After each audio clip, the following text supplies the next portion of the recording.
सत्यम नीरे जीवन येसैया.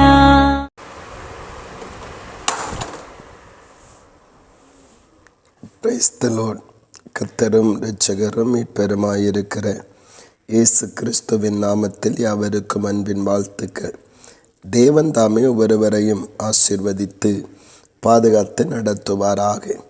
இந்த நாளுக்குரிய தியான வசனம் சங்கீதம் 43 அதன் 3வது வசனம். உமது வெளிச்சத்தையும் உமது சத்தியத்தையும் அனுப்பியருளும் என்று சங்கீதக்காரனாகிய தாவீது ஆண்டவரை பார்த்து ஜெபிக்கிறதை நாம் காண முடிகிறது. எதற்காக வெளிச்சமும் சத்தியமும் அனுப்ப வேண்டும் என்று கேட்கிறான் என்றால், இந்த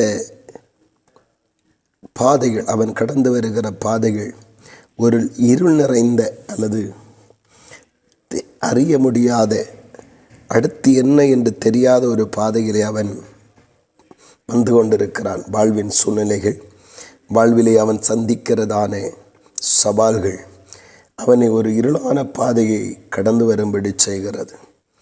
என்ன செய்வது, ஏது செய்வது, இந்த சூழ்நிலைகளிலே என்ன காரியத்தை பெற்றுக்கொள்ளுவது என்று தெரியாதவனாக அவன் கடந்து வருகிறான். அடுத்து சொல்லுகிறான், சத்தியத்தையும் அனுப்பியருளும், உன்னுடைய வார்த்தையை எனக்கு அனுப்பியருளும். அதன் உண்மையான அர்த்தம், எனக்கு பாதையையும் தோன்றி பண்ணும், நான் நடக்க வேண்டிய வழியை எனக்கு போதித்தருளும் என்று கேட்கிறான். ஆண்டவருடைய பிள்ளைகளே, எதற்காக அவன் அப்படி கேட்கிறான் என்றால், உம்முடைய பாதைகள் எனக்கு காட்ட வேண்டும். என்னுடைய கண்களுக்கு என்னுடைய அடுத்த நிலைமை, அடுத்த நாள் இருள் நிறைந்ததாக இருக்கிறது. உம்முடைய பாதைகளை எனக்கு காட்டும்.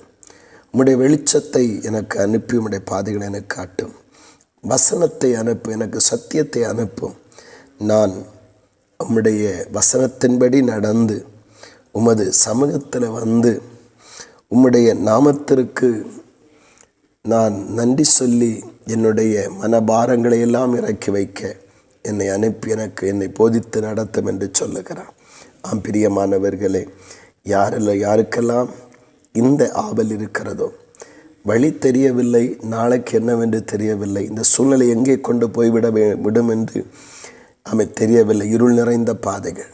ஆனால் தாவீது ஜெபித்தது போல, உம்முடைய வெளிச்சத்தை அனுப்பும், எனக்கு பாதையை காட்டும் என்று தேவ சமூகத்தில் ஜெபிக்கிறார்களோ அவர்களுக்கு கர்த்தர் இறங்குவார். நீர் எனக்கு சத்தியத்தை அனுப்பும், எனக்கு வேண்டிய நடக்க வேண்டிய ஆலோசனைகளையும் புத்திமதிகளையும் எனக்கு சொல்லும். நான் அதன் வழியில் நடக்கும் பொழுது உடைய சமூகத்திற்கு நேராக வந்து உடைய சமூகத்தை விட்டு பிரியாத வாழ்க்கை வாழ்ந்து உம்முடைய சமூகத்தில் நிலைத்திருக்கிற பாக்கியம் கிடைக்கும் என்று சொல்லி ஜெபிக்கிறார். இந்த ஜெபங்கள் யாருடைய வாழ்க்கையெல்லாம் இருக்கிறதோ, இந்த விண்ணப்பங்கள் யாருடைய எண்ணத்தெல்லாம் இருக்கிறதோ அவர்களை கர்த்தர் எல்லா கலக்கத்தினின்றும், எல்லா வேதனை நின்றும், எல்லா பிரதிகூலங்களில் நின்றும், இருள் நிறைந்த பாதைகள் நின்றும், பாடுகள் நின்றும் தாவீதை விடுவித்து உயர்த்தினது போல அவர்களை விடுவித்து உயர்த்தவா. இன்றைக்கு அன்றைய சமூகத்தில் குழம்ப வேண்டாம். பாதை இருளாக இருக்கிறது, என்ன செய்வது என்று குழம்ப வேண்டாம். தாவீதை போல கேட்போம், எனக்கு வெளிச்சத்தை அனுப்பும், எனக்கு பாதையை காட்டும். அப்படி என்று கேட்கும்போது கர்த்தர் பாதையை காட்டுவார். எனக்கு சத்தியத்தை அனுப்பும், எனக்கு போதித்து சொல்லுங்கள், நான் எப்படி நடக்க வேண்டும், என்ன செய்ய வேண்டும் இந்த சூழ்நிலையில், அப்படி என்று போதித்து நடத்துங்க என்று ஆண்டவரிடத்தில் கேட்போம். ஆண்டவர் செம்மையாகவும் நன்மையாகவும் நம்மை போதித்து நடத்த ஆரம்பிப்பார். நம்முடைய வாழ்வு மறுபடியும் கட்டப்படும், மேன்மைப்படும். கர்த்தர் தாமே நம்மை ஆசீர்வதித்து நடத்துவாராக. ஆமேன், ஆமேன். ஜெபிப்போமா. அன்பின் பரலோக பிதாவே, நல்ல இந்த வேலைக்காய் ஸ்தோத்திரம். அநேக நேரங்களிலே எங்கள் வாழ்க்கையில் வருகிற பல நெருக்கடிகள் பாதையை மறைத்து விடுகிறது.